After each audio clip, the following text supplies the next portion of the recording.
Good afternoon, everybody. Good afternoon to all our 12 Monarchs out there in Monarch Nation here on a very special day.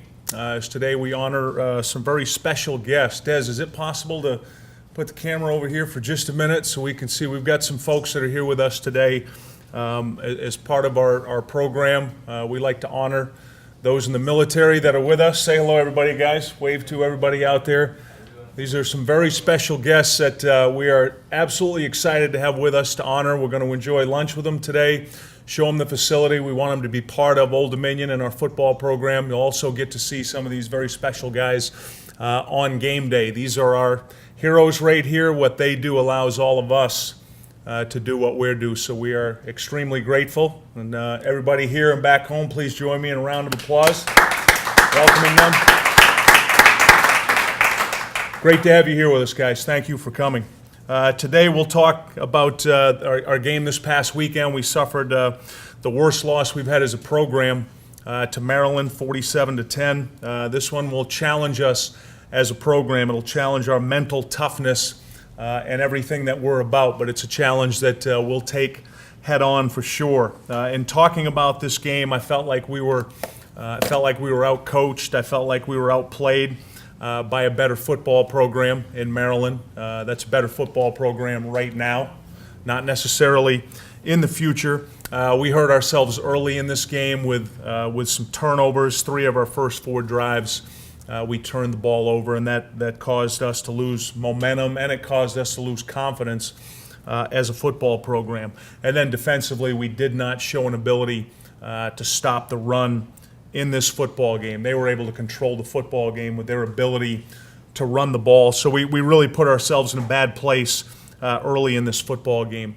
Speaking to our special teams wise, we didn't make a difference in this game. We lost the battle for hidden yardage by 9 yards, which meant we were 9 yards behind in field position throughout the game. Defensively, the best thing I can say that happened in this football game, and there were some good points, but we got some more great game experience. We had 29 defensive players that played in this football game. 15 of those players are playing in only their second game, East Carolina and then Maryland, and then 5 true freshmen played in this game. So we're getting a lot of good game experience. Now, I say good game experience. What I mean by that is the guys are actually playing in the football game. Mentally right now, we're not feeling very good about ourselves because of the loss, but we're gaining valuable experience as a team. We allowed 587 yards and 47 points, which is by far too much. And if you're wondering how can I seem like I'm encouraged right now, I am encouraged from the standpoint of we've got great football coaches that are developing our players. We're a work in progress on defense, but we're going to get better. I'm completely confident that we're going to improve on defense. Offensively, speaking to the game experience, we had 23 guys that played in this game, 9 players that were playing in only their second football game this year. 3 of those guys are true freshmen. And again, I'm encouraged from the standpoint of we've got good football coaches, we've got good scheme. Our guys are going to improve and get better, and we'll grow from this game on offense. This is not the norm of who we are offensively in this football game. We just ran into a very good defense that took advantage of us putting ourselves in some poor situations. Speaking to this week's opponent, to Howard, Howard's 1-1 at this point. They've got a better record than we do. We're 0-2. So I made it very clear to our football program that we're playing a team right now that's better record-wise than we are. And what our philosophy has been as a program and will be is we respect everybody we play. We don't fear anybody we play. We'll take the same approach into this game we took into East Carolina and we took into Maryland. Howard's got some very good football players, some talented players. Really good quarterback who's a dual threat guy. They're very athletic, so we're going to have a good week on both sides of the football. And my biggest message to our football program right now is we need to improve as a team. We need to get better as a football team, and we'll take that approach this week, and I'm confident that we will get better. And at this point, I'll take questions. Coach, how do you, because you mentioned the fact that you played 2 very good football teams. Mm-hmm. is the emphasis keeping things in perspective as much as possible, given the fact that you guys are so used to winning? Right. Yeah, the most important thing we need to do right now as a program is we've got to stay the course. You know, we've got a blueprint for success here. It's worked. Our coaches understand it. Our players understand it. It's just staying the course. And as I said at the start of the year, the biggest thing I want to see is from play one East Carolina to the last play in North Carolina. I want to see us get better. I want to see some growth and development. And what happened Saturday is that hasn't been the norm around here. You know, we haven't been beaten that soundly in all three phases by a team and then have it show up like it did on the scoreboard. So there's never a more important time than when you hit with adversity to stay the course and stick to the plan, and that's what we'll do. Hey, Bobby, what was the vibe and the mood of the team yesterday when you all met and spoke? Disappointed, shocked, curious. There was a lot of different feelings in the room, and I expected that. As we're talking about a team right now, Dave, that's you know, those 70 guys that get on the bus and went up there.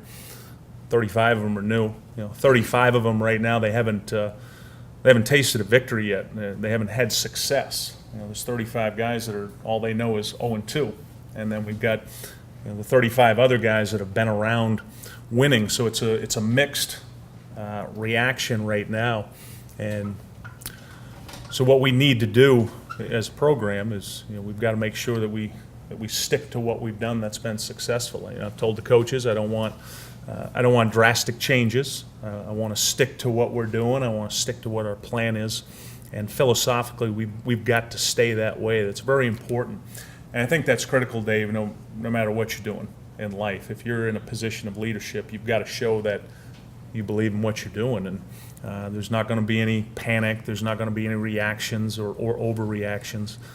We've just got to keep developing this football team, and we will. What kind of talk did you have with Taylor after this game? Because obviously he's never been in that kind of situation. Yeah, the biggest message I gave to Taylor when we talked yesterday and we talked again this morning was stick to what you're doing. You know, he's been very successful, and we've been very successful sticking to our plan. And that was a situation Saturday where it was a better coach team and that was a better football team.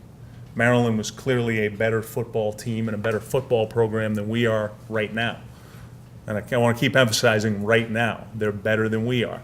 And they beat us soundly because they're better than we are collectively in every phase of it. So I wanted to make sure with Taylor and everybody else on the football team, nothing's going to change. We're going to stick to what we've done and stick to that plan. And I'll be demanding on myself, demanding on the coaches, and demanding on the players that we're going to get back to our winning ways this week.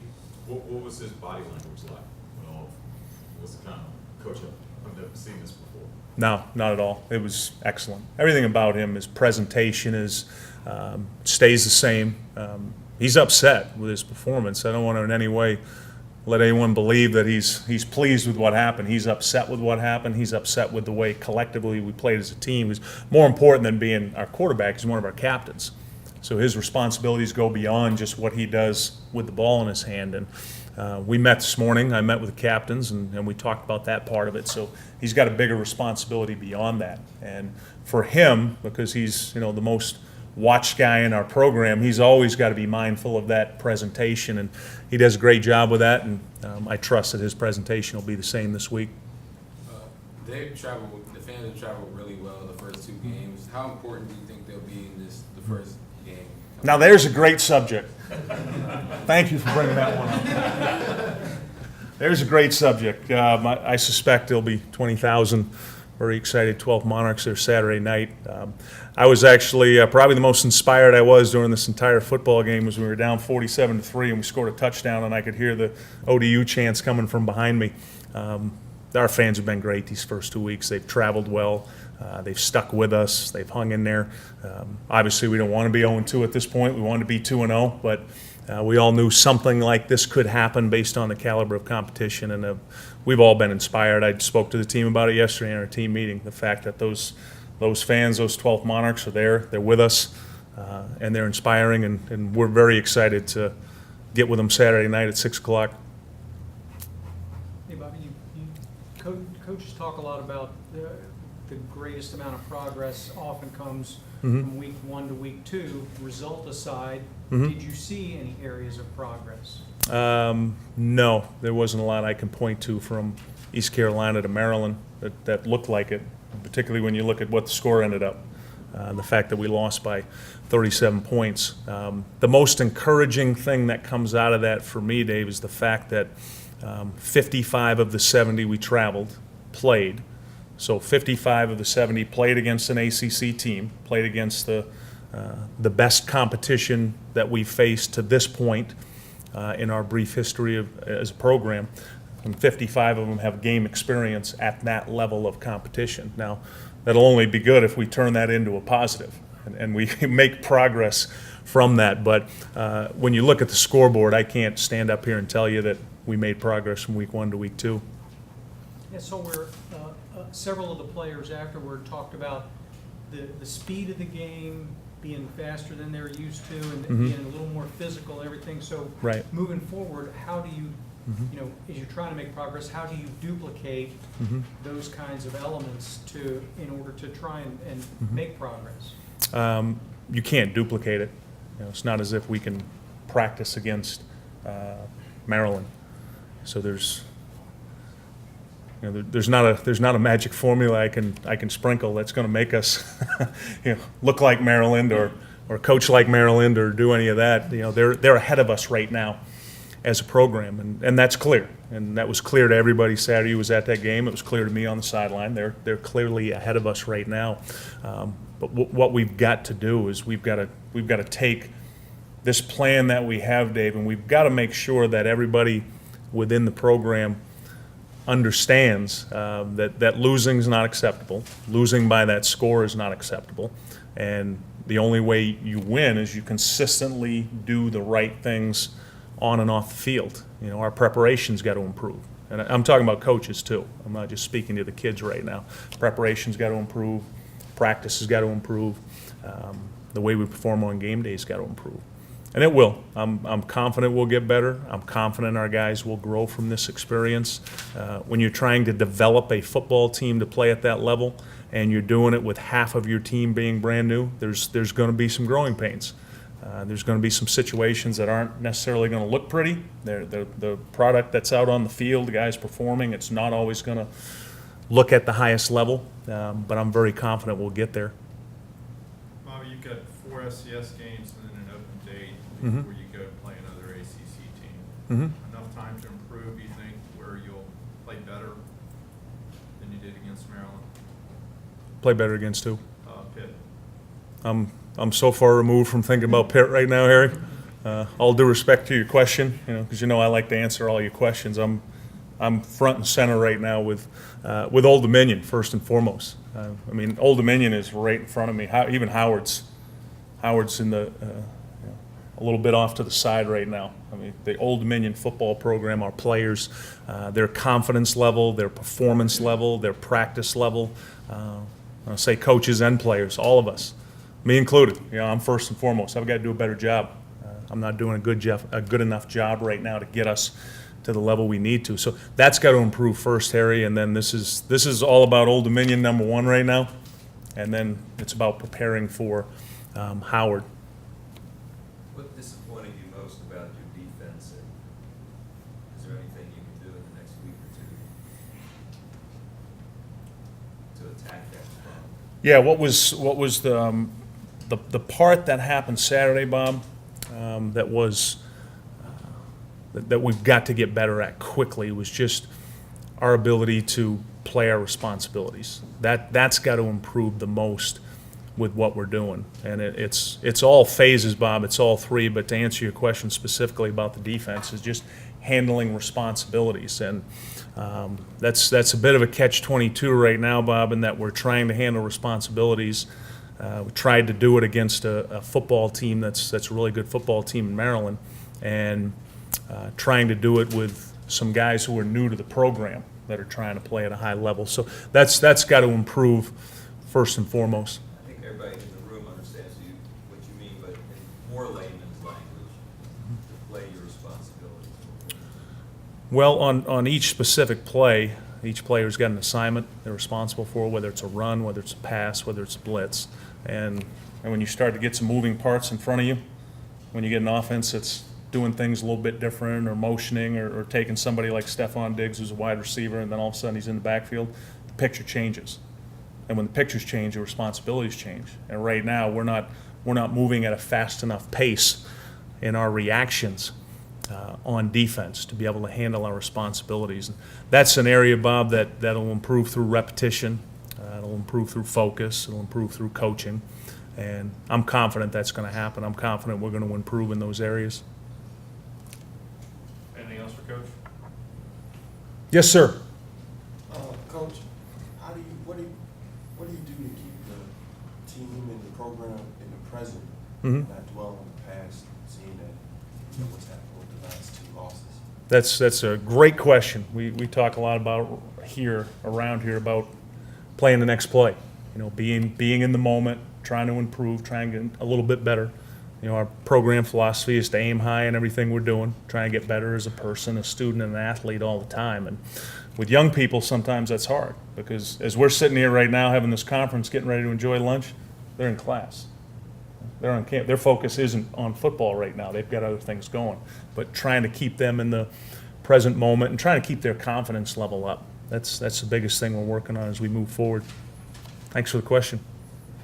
Any other from over here? You got another one? Go ahead. What, I know many things with going 0-2 can be going on. What has been the most challenging obstacle or thing that you've dealt with so far this young season? How do you plan on attacking it? Well, we've got to make sure their confidence level stays up. That they believe in each other, and then that they believe in what they're being told.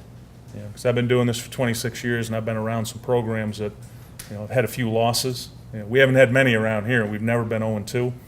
But you got to make sure that everybody sticks to the plan. Everybody understands this is the direction we're going in. This is what we're doing. And then they all stick together. And when you're doing that, and as you know, in your line of work, when you're doing that and you're bringing different people from different backgrounds together, the only way you're successful is through teamwork. That's the only way we're going to be successful. So trying to get 96 student athletes right now to all act as one, all be like this, that's the biggest challenge. That's the challenge that I have, the staff has, is just keeping everybody together, keeping their confidence level up. Good question. Thanks. Anybody else? Thank you all for coming. Thank you to our heroes right over here for being here. And we'll see you all Saturday night at SB Ballard Stadium.